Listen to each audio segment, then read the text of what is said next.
안녕하세요. 크립토 노마드입니다. 세상 돌아가는 것, 또 사람 살아가는 것이 한치 앞을 예상하기 어렵다라는 말을 다시금 느낀 하루가 아니었나 싶습니다. 먼저 하루 동안 벌어진 일들 가운데 가장 충격적이었던 것은 단연 아베 전 일본 총리의 피습 사건이었습니다. 일본에서 전직 총리가 총기 사건 피해자가 됐다라는 것도 충격적이고, 이로 인해서 끝내 숨졌다라는 점에서 더 큰 충격을 안기고 있습니다. 피습 소식에 일본 증시와 환율 시장 역시 출렁이는 모습을 보였는데, 현직 총리는 아니지만 아베노믹스로 일컬어지는 일본의 완화적인 통화 정책을 상징하는 인물이어서 일본의 통화 정책이 이번 사건을 계기로 바뀔 수도 있다라는 전망들 속속 나오고 있습니다. 피습 직후 증시가 흔들린 건 역시 통화 정책이 바뀔 경우에 증시가 타격을 받을 수 있다라는 우려가 악재로 작용했기 때문입니다. 시장의 전망은 엇갈리고 있습니다. 이번 사건은 중장기적인 영향을 줄 것이고 일본은행의 정책이 바뀔 수 있다. 엔화 강세와 주가 하락을 보게 될 것이다. 이 같은 전망이 제시되고 있는가 하면, 반대로 과거의 상징성은 강하지만 현직 총리가 아닌 만큼 이번 사건이 엔화 강세의 계기가 될지는 불분명하고 미국의 각종 지표가 더 중요하다. 이 같은 분석도 나오고 있습니다. 일본 경제가 아무리 예전 같지 않다라고 해도 GDP 기준으로는 여전히 세계 3위의 경제 대국의 지위를 유지하고 있다 보니까 아베 피습 사건의 파급 효과 또한 관심 있게 지켜볼 필요가 있어 보입니다. 요즘 미국 SEC의 경우에는 글로벌 동네 북이 된 모습을 꽤 자주 보이고 있습니다. 리플 소송 과정에서 바보짓들이 잇따라 드러나면서 진짜 바보 소리 듣고 있는 것은 말할 것도 없고, 석연찮은 이유로 비트코인 현물 ETF를 계속 승인 거부하는 것을 놓고도 비판 여론이 상당합니다. 이와 관련해서 몇 가지 분위기 변화 포인트들이 감지되고 있는데, 우선 최근 들어서 부쩍 월가 미디어들의 SEC 비판이 잦아졌다는 점입니다. 이번에는 월스트리트 저널이 총대를 메고 제대로 된 이유도 없이 비트코인 현물 ETF를 승인 거부하는 것을 조목조목 비판했습니다. 점잖게 표현하면 지적을 한 건데, 사실 대놓고 표현을 하면 아주 야금야금 조져놨습니다. 의미 포인트들이 꽤 있어서 하나씩 짚어보도록 하겠습니다. 그런가 하면 미국 재무부가 글로벌 암호화폐 규제를 위한 프레임워크를 공개한 부분도 비슷한 맥락에서 생각거리들을 안기고 있습니다.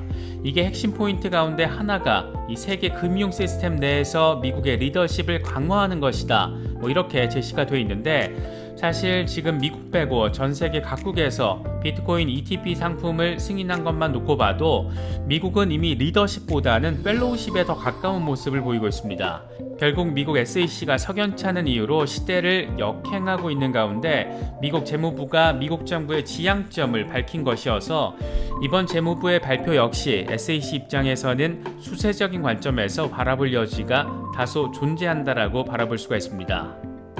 이번 영상에서는 일본 아베 전 총리 피습 사건이 시장에 미칠 수 있는 영향력과 더불어서 미국에서 뻘짓의 대명사로 떠오른 SEC가 압박받고 있는 이런저런 상황들 함께 짚어보도록 하겠습니다. SEC가 암호화폐 규제와 관련해서 수세에 몰린다라는 것은 당연히 리플 소송에 유리하게 작용할 수 있는 부분이기 때문에 리플 홀더분들은 이런 분위기도 잘 파악하시면 더 좋지 않을까 생각합니다. 아무튼 한국이나 미국이나 이 권한을 남용하는 것들이 가장 큰 문제가 아닐까 싶습니다. 본격적인 시작에 앞서서 좋아요와 구독 또 알림 설정 꼭 부탁드리겠습니다. 영상 제작에 아주 큰 도움 된다는 말씀 함께 해드립니다. 그럼 시작하겠습니다. 비트코인은 22,000달러 돌파 직후에 곧바로 저항을 맞고 21,000달러 초중반까지 후퇴한 상황입니다. 아무래도 가장 상징성이 큰 구간, 의미부여가 큰 구간에 진입을 시도하려고 하다 보니까 곰세력의 강력한 저항이 발생하고 있는 상황으로도 바라볼 수가 있습니다. 1차적으로 가장 중요한 타겟은 200주 이동평균이 자리한 22,000달러 위로 다시 올라서서 안정적인 지지를 받는 겁니다. 최근에 비트코인의 흐름과 관련해서 코인텔레그래프는 지금의 반등세가 일종의 페이크, 가짜 움직임일 수 있다라는 점도 함께 제시했습니다. 조심해서 나쁠 건 없기 때문에 다소 답답하게 느껴질 수 있는 내용들이긴 하지만 짚어볼 필요는 있는 것 같습니다. 코인텔레그래프는 암호화폐 분석가 로만의 멘트를 인용하면서 지금 상황은 거래자들에게 바닥을 믿도록 하는 일련의 페이크 트레이딩일 뿐이다. 범위 안에서 거래 볼륨이 감소하는 것과 거래소로의 물량 유입은 이 같은 부분을 보여주는 것이다. 이렇게 설명을 했습니다. 함께 제시한 차트를 보면 지난 8개월 동안 상승하는 것처럼 보이다 하락을 했고 다시 상승하는 것처럼 보이다 또 하락을 하고 이게 지금 8개월 사이에 세 번째로 발생을 했고 이번에 네 번째로 비슷한 상황이 우려되는 상황이 지금 발생했기 때문에 이번에도 추가 하락이 이어질 수 있다 이런 얘기를 지금 하고 있는 것으로 볼 수 있습니다. 또 다른 익명의 분석가 길베르토 역시 추세가 부정적이라는 점을 강조했는데 그는 비트코인의 최근 가격이 페넌트 형성에서 벗어난 상태라고 설명을 하면서 23,000달러 이상으로 올라섰을 때 강세라고 볼 수 있겠지만 지금의 일간 추세는 여전히 하향 추세다 이렇게 설명을 했습니다. 또 다른 분석가 크립토 토니 역시 비관적인 부분에 좀 더 힘을 실었는데 그는 최악의 시나리오가 현실화될 경우에 비트코인이 12,000달러까지도 폭락할 수 있다는 점을 설명했습니다. 그는 그러면서 나는 내년 하반기까지 다음 충동적인 랠리가 이어질 것이라고 생각하지 않고 2024년에서 2025년 사이에 새로운 강세가 정점을 찍을 것이라고도 생각하지 않는다. 나는 22,000달러에서 24,000달러 사이에서 이미 포지션을 잡았고 17,000달러에서 15,000달러까지 떨어질 경우에 추가 매수를 할 것이다. 이렇게 강조를 했습니다. 우리가 여러 차례 짚어본 강세론자들과는 사뭇 다른 분석을 내놓고 있는데 시장이라는 게 한쪽 흐름에 대한 주장만 맹목적으로 바라볼 수는 없는 것이기 때문에 이 같은 반대 주장도 존재한다라는 점 참고하시면 좋을 것 같습니다. 하루 사이 글로벌 사건 사고와 투자 시장의 영역에서 가장 주목받는 이슈는 단연 아베 전 일본 총리의 피습 사건입니다. 피습 직후 이미 심정지 상태였다라는 소식이 전해졌는데 끝내 숨졌습니다.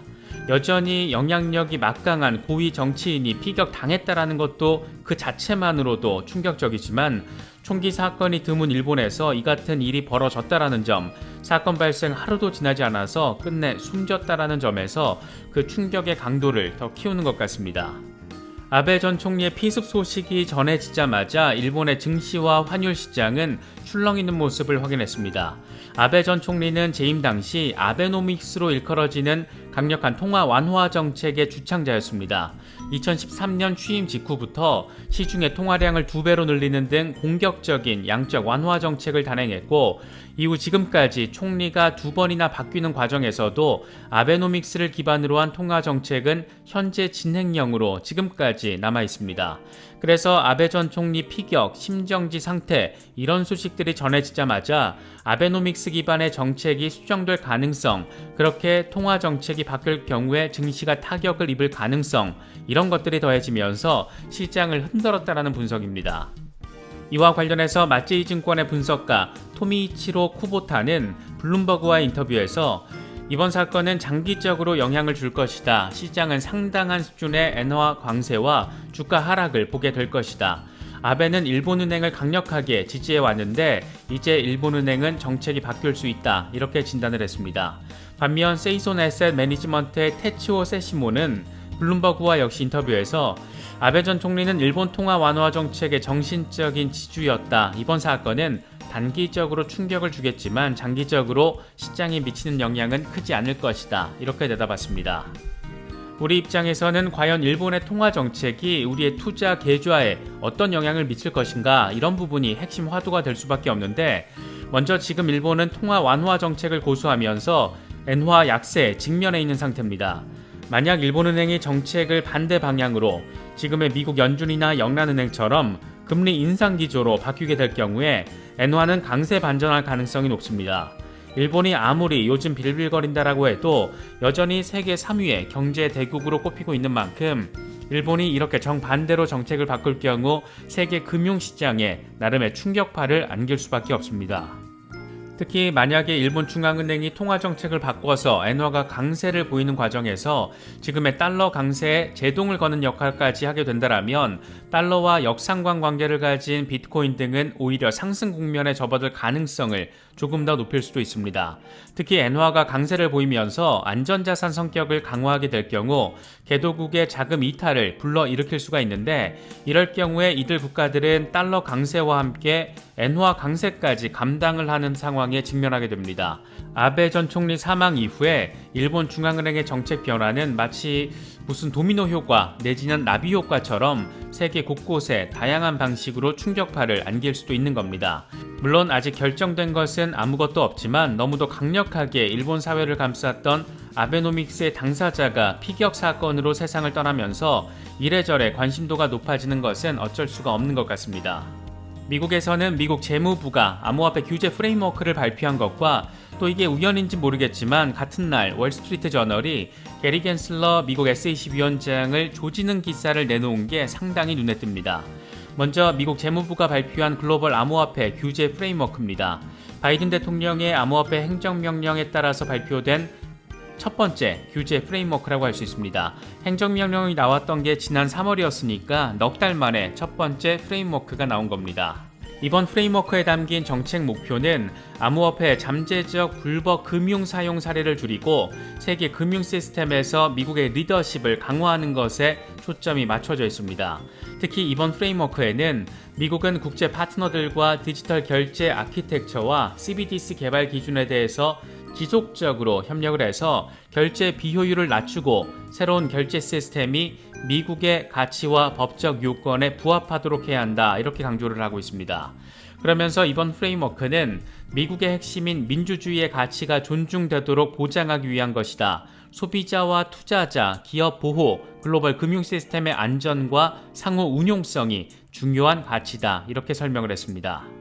참 재밌는 것이 소비자와 투자자를 보호하는 것을 핵심 가치들 가운데 하나로 내건 이번 미국 재무부의 이 같은 규제 프레임워크 내용이 이 세상에 공개된 날 월스트리트 저널은 미국 SEC가 사실상 투자자의 권리를 침해하고 있다라면서 조목조목 SEC를, 특히 더 정확히는 SEC의 게리 겐슬러 위원장을 조지는 기사를 내놨습니다. 핵심적인 소재는 이번에 잇따라 SEC가 승인을 거부한 비트코인 현물 ETF입니다. 기사에는 ETP라고 표시가 되어 있는데 ETP의 한 분야가 ETF이기 때문에 같은 의미라고 할 수가 있습니다. 우리에게는 비트코인 현물 ETF라는 표현이 더 익숙한 만큼 여기서는 비트코인 현물 ETF라고 언급을 하겠습니다. 월스트리트 저널은 겐슬러 위원장이 암호화폐 시장 규제에 대한 나름의 관점을 가지고 있고 이 과정에서 투자자들을 인질로 삼고 있다. 비트코인 현물 ETF를 승인 거부하는 것이 대표적이다. 이렇게 시작부터 첫 문장부터 한 방을 날렸습니다. 그러면서 최근 암호화폐 투자자들은 큰 손실을 입었지만 시장은 진화하고 있고 금융기업은 혁신을 좋아하는 투자자들에게 서비스를 제공하고자 한다. 그래서 여러 회사는 비트코인 가격을 추적하는 ETF를 출시하기를 원한다. 비트코인을 직접 구매하고 보유하는 것에 대한 대안을 제공하는 것이다. 이렇게 설명을 했습니다. 그러면서 겐슬러는 비트코인 거래가 시장 조작에 취약할 수 있고 비트코인 현물 ETF가 투자자에게 피해를 줄 수 있다라고 우려하고 있지만 3,900억 달러 규모의 비트코인 시장은 모든 암호화폐 가운데 가장 깊고 가장 성숙한 시장이다, 이렇게 비판을 했습니다.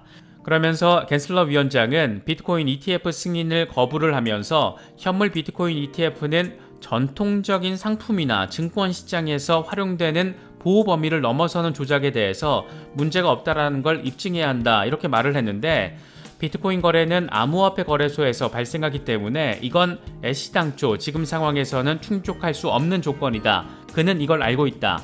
그는 특히 비트코인 현물 ETF 승인 기준을 다른 상품보다 임의로 높게 설정했지만 이걸 만족시킬 수 있는 방법에 대해서는 언급하지 않았다. 이렇게 디테일하게 날을 세웠습니다. 이거 보고 있으면서 개인적으로는 상당히 조금 통쾌함을 느끼기도 했습니다. 월스트리트 저널은 유럽에서 70개 이상의 ETP 상품이 출시가 됐고 변동성에도 불구하고 조작 없이 잘 작동하고 있다. 이런 점도 함께 거론을 하면서 지금 미국 SEC가 설득력이 없는 이유를 통해서 비트코인 현물 ETF를 승인 거부하고 있는 상황에 대해서 직접적인 비판을 날렸습니다. 지금 SEC가 이렇게 스텝이 꼬인 것은 결국에는 산업 자체에 포커스를 맞추는 게 아니라 규제 밥그릇 싸움에 매달리다 보니까 이 같은 결과를 초래한 것이 아닐까 개인적으로는 생각되기도 합니다.